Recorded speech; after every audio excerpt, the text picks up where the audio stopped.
তো হাই বন্ধুরা, তোমরা সবাই কেমন আছো? আশা করি ভালো আছো। পায়েলিস ব্লগে তোমাদের সবাইকে স্বাগত। তো আজকে আমি একটা রেসিপি বানাবো, সেই রেসিপিটা হচ্ছে চিলি চিকেন।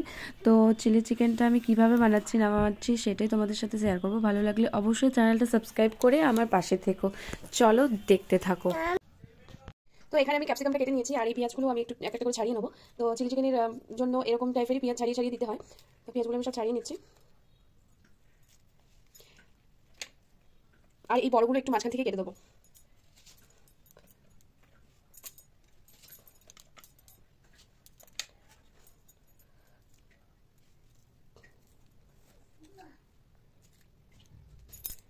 তো এখানে পেঁয়াজটা ক্যাপসিকামটা প্রায় ছাড়ানো হয়ে গেছে। পেঁয়াজটা আমি একটু বেশি পরিমাণই দেবো, কারণ তোমাদের দাদাভাই একটু পেঁয়াজটা খুবই পছন্দ করে। আর আমি 600 গ্রাম মাংস নিয়েছি। তো ওই 600 গ্রাম মাংসটা দিয়ে এই এতটা মানে এই ক্যাপসিকামটা আর এই পরিমাণ পেঁয়াজটা দিচ্ছি। তো তারপর আমি এখানে চিকেনটা ভালোভাবে পরিষ্কার করে নিয়েছি। তো এখানে 600 গ্রাম চিকেন আছে। তো এই বোনলেস চিকেন আছে।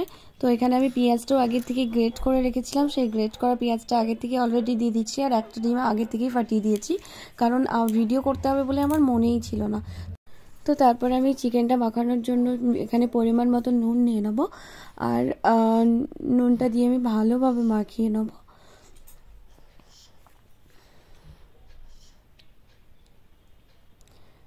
তারপর আমি এখানে আদা রসুন পেঁয়াজের যে পেস্টটা ছিল, সেই পেস্টটা দিয়ে ভালোভাবে মাখিয়ে নিচ্ছি,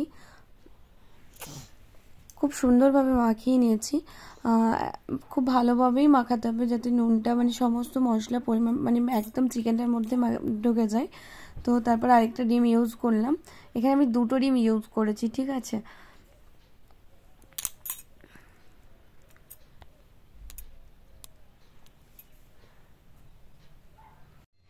তো তারপরে আমি এখানে কর্নফ্লাওয়ারটা দিয়ে দেবো।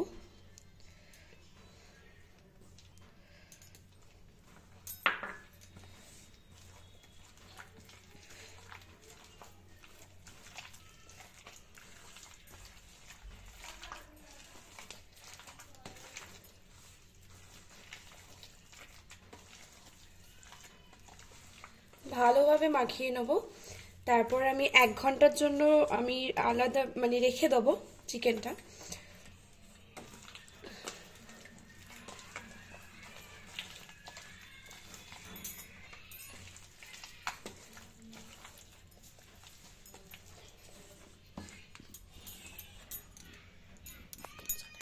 তো তারপর আমি এগুলো ভেজে নেব। তো এখানে আমি প্রায় 1 ঘন্টার মতন রেখেছিলাম। তো তারপর হয়ে গেছে, আমি আর এখানে আমার তেলটাও বেশ গরম হয়ে এসেছে। তো তার আগে আমার ভিডিওটা করতে আমি ভুলে গিয়েছিলাম বলে আমার আগেই থেকেই পকোড়াগুলো কিছুটা ভাজা হয়ে গেছে। তো তারপর আমি এইগুলো আর একটু যেটা বাকিটা আছে এগুলো আমি অল্প অল্প করে ভেজে নেবো।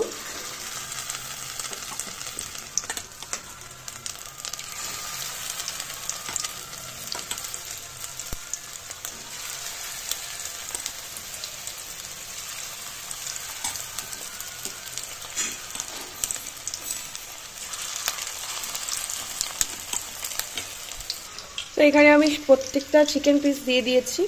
তো আমি গ্যাসটা লো ফ্লেমে আমি অনেকক্ষণ ধরে ভেজে নেব, যাতে চিকেনটা সেদ্ধ হয়ে যায় খুব ভালোভাবে।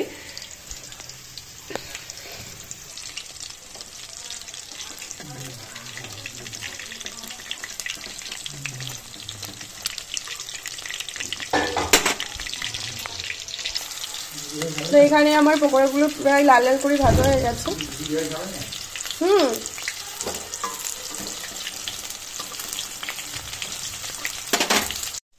তো এখানে আমার চিকেন পকোড়াগুলো মানে সব চিকেনটাই ভাজা হয়ে গেছে।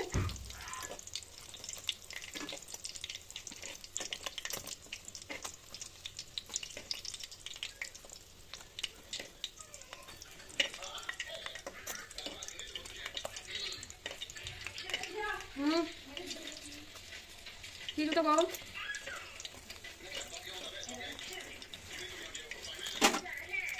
তো এখানে অনেকটা তেল ছিল, তো যেই তেলটা মানে অনেকটা পরিমাণ তেল ছিল, অল্প পরিমাণে তেল আমি তুলে রেখেছি, মানে একটা বাটির মধ্যে রেখে দিয়েছি। তো আমি অল্প একটু তেল নিয়েছি। তো ফার্স্টেই আমি এখানে রসুন কুচি দিয়ে দেবো।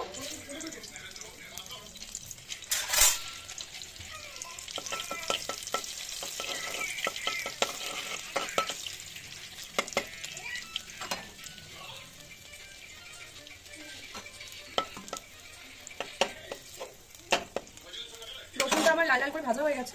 তো এরপর আমি পেঁয়াজগুলো দিয়ে দেবো।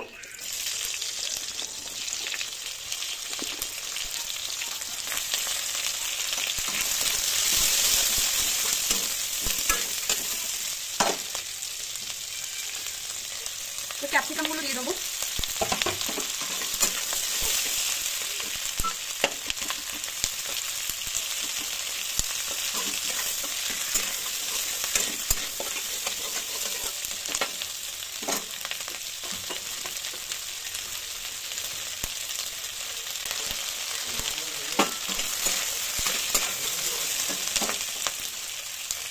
তো তারপর আমি এখানে সসটা রেডি করে নেবো। সসটা রেডি করে নেব। তো এখানে আমি সয়া সস ফার্স্টে ইউজ করছি। সয়া সস আমি বোতলে এই ছোটো ছিপিটা 2 ছিপি দিয়েছি। তো তারপর আমি এখানে একটু সস দিয়ে দেবো। সসটা আমি অনেকটা পরিমাণ নিয়েছি, কারণ তোমাদের দাদাভাই টকটা অনেকটা খেতে পছন্দ করে। তো চাইলে তোমরা অল্পও দিতে পারো, তো আমি এখানে বেশি ইউজ করেছি। আর এইদিকে আমার কর্নফ্লাওয়ারটাও গোলা হয়ে গেছে, তো আগে থেকে আমি গুলে রেখেছি। চলো দেখাই, এই যে এটা গুলে রেখেছি। আর এদিকে আমার সব পেঁয়াজ আর ক্যাপসিকামটাও ভাজা হয়ে গেছে। তারপর আমি সসটা দিয়ে দিয়েছি। সসটা দেওয়ার সময় আমি ভিডিওটা করতে ভুলে গেছিলাম, ঠিক আছে। টেস্টটা ব্যালেন্স করার জন্য। তো এরপর আমি এখানে চিকেনগুলো দিয়ে দেবো। খুব ভালোভাবে নাড়বো।